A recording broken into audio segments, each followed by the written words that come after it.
En la fría ciudad de Anchorage, Alaska, una joven de apenas 18 años salió de su casa una mañana rumbo a clases y nunca volvió. Su nombre era Bonnie Craig. Era una estudiante brillante con toda una vida por delante.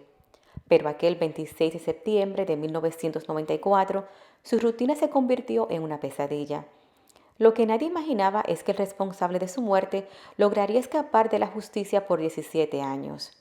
Hoy te contaré el caso de Bonnie Craig, la joven cuya muerte cambió para siempre las leyes de ADN en Alaska y demostró el poder del amor de una madre que jamás se rindió. Gracias a Olga Colón por recomendarme este caso. Hola a todos, ¿cómo están? Espero que estén muy bien. Bienvenidos a Con Sabor a Café. Antes de continuar, quiero invitarte a que te suscribas al canal si no lo has hecho. Es totalmente gratis. Recuerda activar la campanita de notificación.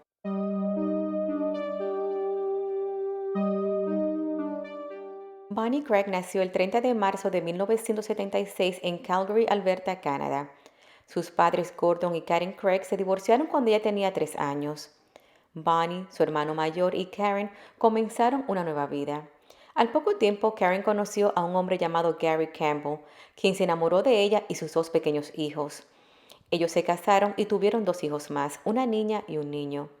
Bonnie creció en un ambiente familiar, nunca le faltó nada. Ella era una muchacha alegre, responsable y muy unida a su madre Karen.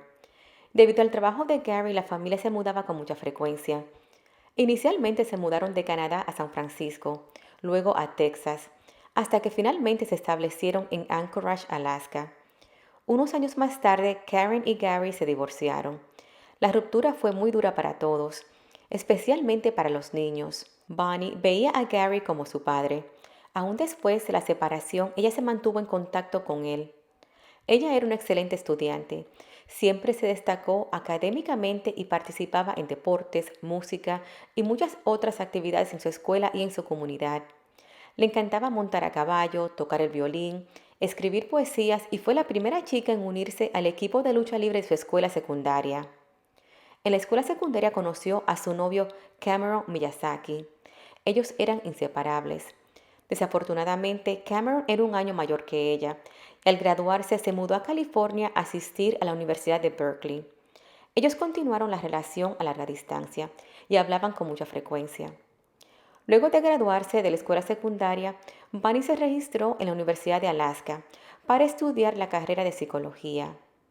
Ella se mudó a la casa de Gary, su padrastro, porque quedaba más cerca de la universidad.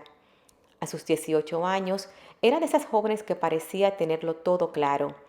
Quería tener una carrera, ayudar a su familia y seguir creciendo.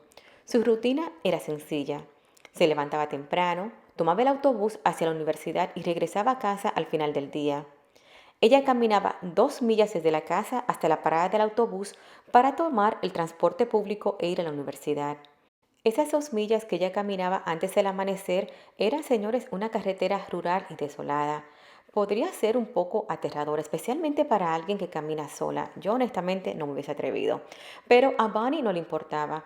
Además, era la única forma de asistir a la universidad. Ella también trabajaba part-time en Sam's Club.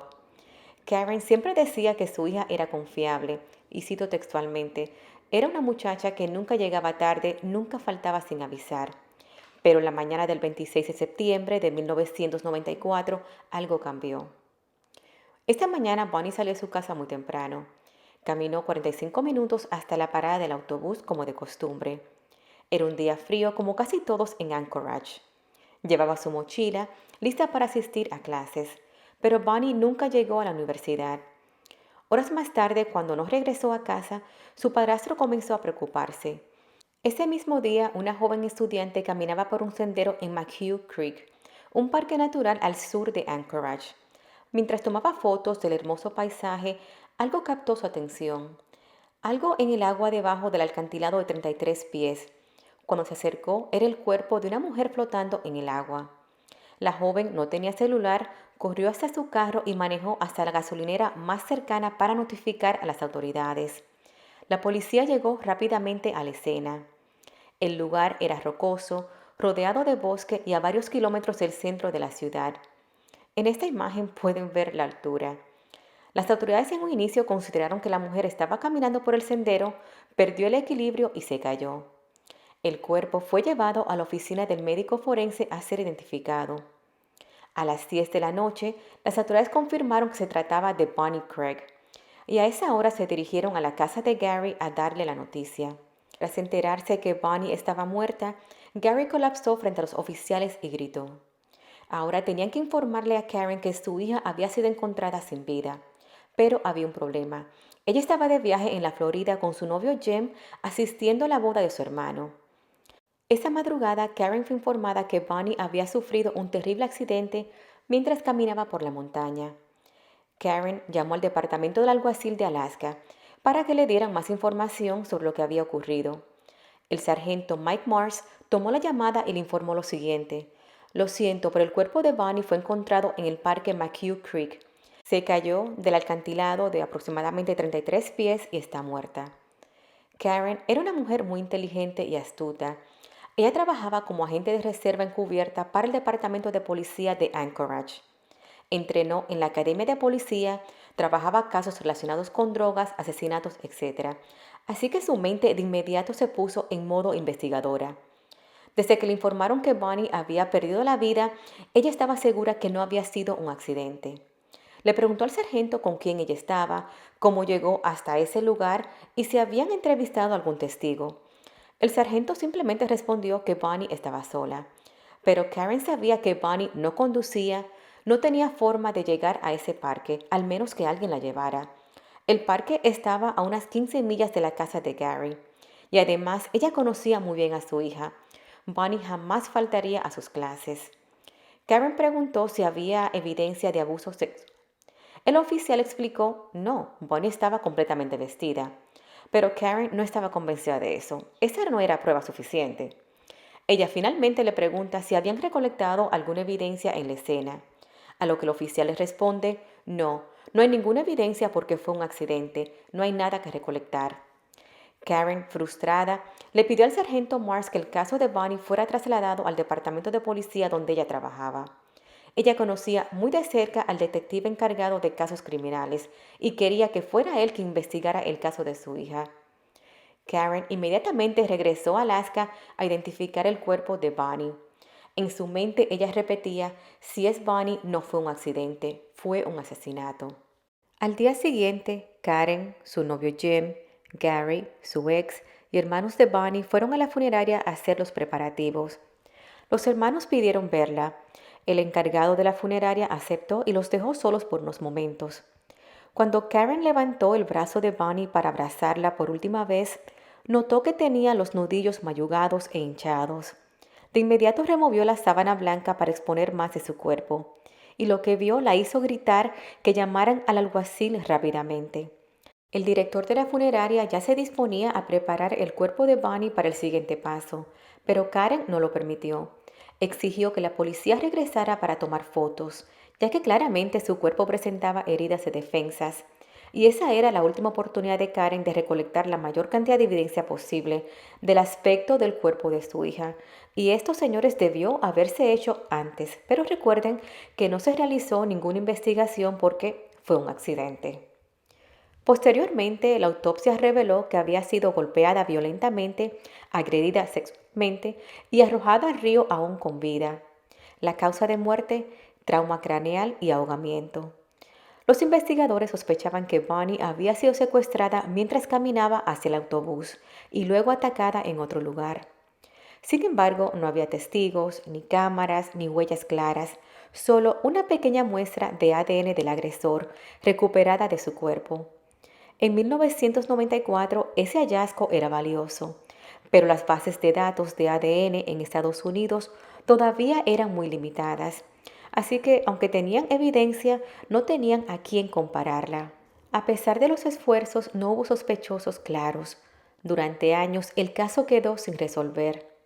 Karen, devastada, se negó a que el asesinato de su hija quedara en el olvido y nunca dejó de luchar por justicia. Se unió a grupos de apoyo de familias de víctimas y presionó a las autoridades para mantener el caso activo. Incluso ayudó a impulsar leyes estatales en Alaska para mejorar el registro de ADN en crímenes violentos.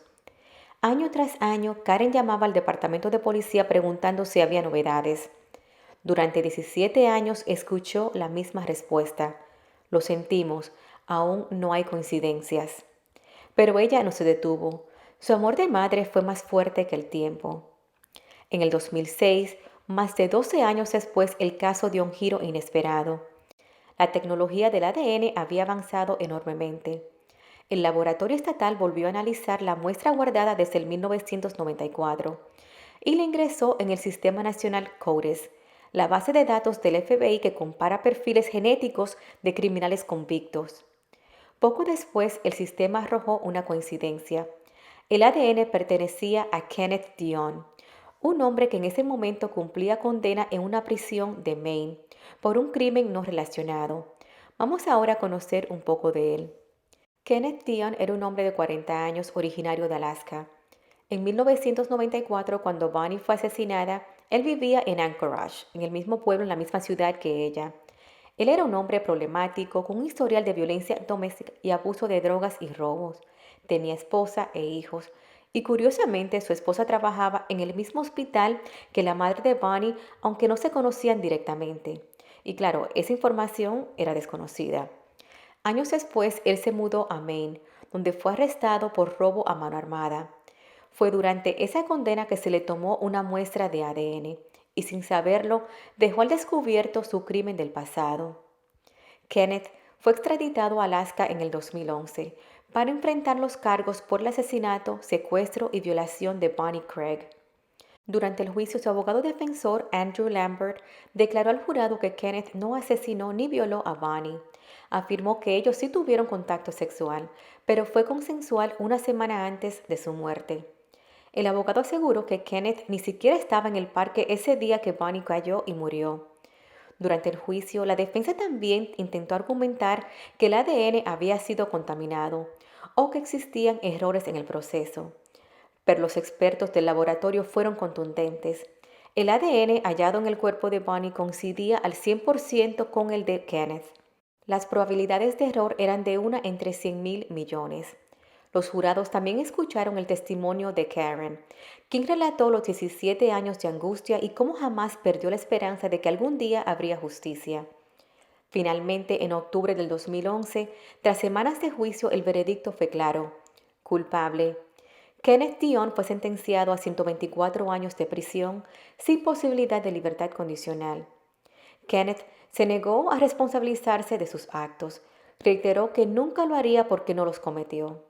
Cuando el juez dictó sentencia, Karen lloró en silencio.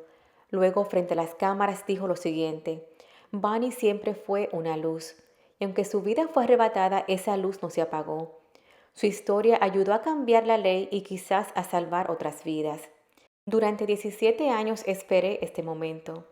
Saber quién le hizo esto a mi hija y verlo pagar por ello. Ahora finalmente puedo respirar. Y señores, gracias a la perseverancia de Karen, Alaska implementó una ley que obliga a recolectar ADN de todos los convictos de delitos graves, incluyendo los que están en prisión, para así poder resolver casos sin respuesta. Incluso legisladores de Alaska reconocieron su labor por su lucha incansable. El caso de Bonnie Craig se convirtió en un ejemplo nacional de cómo el ADN pudo resolver casos fríos y de la fuerza de una madre que nunca se rindió. Como dicen, el tiempo lo cura todo, pero en este caso, el tiempo fue quien trajo la verdad. Durante 17 años, el nombre de Bonnie Craig permaneció en los archivos de casos fríos de Alaska, hasta que la ciencia, la fe y la determinación de una madre lograron lo imposible. Hoy su historia nos recuerda que la justicia puede tardar, pero no desaparece. Como dicen, la verdad puede esconderse, pero siempre termina saliendo a la luz. Bueno, mi gente, básicamente este es un resumen del caso aterrador de Bonnie Craig. Si quieren más información, todos los detalles, les recomiendo que compren el libro de Karen. Les voy a dejar el enlace aquí debajo en la cajita de descripción de este video. Lo pueden conseguir en Amazon. Antes de finalizar, quiero invitarte nuevamente a que te suscribas al canal si no lo has hecho. Y recordarte que comparto casos todos los domingos a las 6 de la tarde, hora este, Estados Unidos. Gracias por acompañarme. Nos vemos el próximo domingo. Bye bye.